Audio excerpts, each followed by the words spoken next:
Hello guys, welcome to my channel and welcome to this book review video. And the book we are going to be discussing today in a very short manner is The Colorado Kid.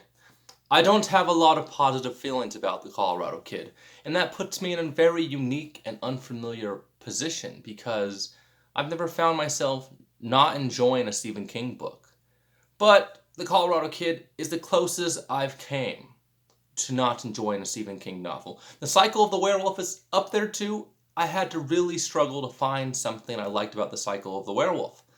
But The Colorado Kid is of a similar quality. Not very good. Do not pick this up as your first Stephen King novel, unless you kind of want to see like a sample of his writing style and his prose, because his prose is still Stephen King. It's still very good.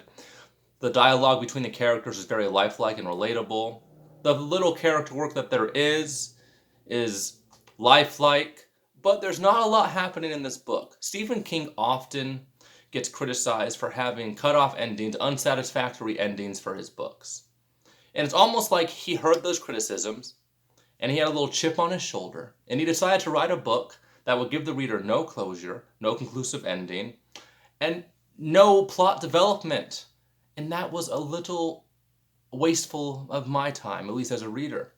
I mean, I'm still going to read this book no matter what because I'm trying to read through Stephen King's entire bibliography.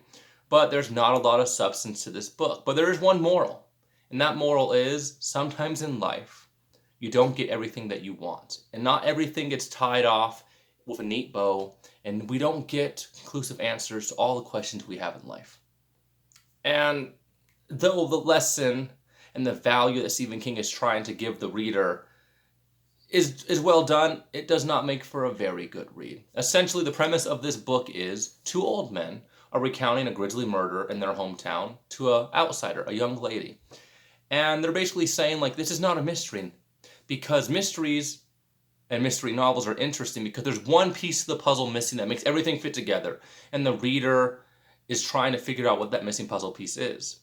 But the case of The Colorado Kid is a mystery with several missing pieces, and the case just doesn't make sense. And it's almost like you're watching an episode of Unsolved Mysteries, and at the end of it, it's like, and this mystery is still unsolved.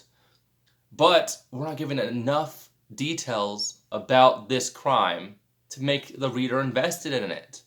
And I don't have any strong feelings about The Colorado Kid. Very forgettable, and though it hurts me to say, probably not worth your time unless you're a very hardcore Stephen King fan. So unless you're that person, perhaps don't pick up The Colorado Kid. I'll talk to you guys next time. Thank you for watching my video.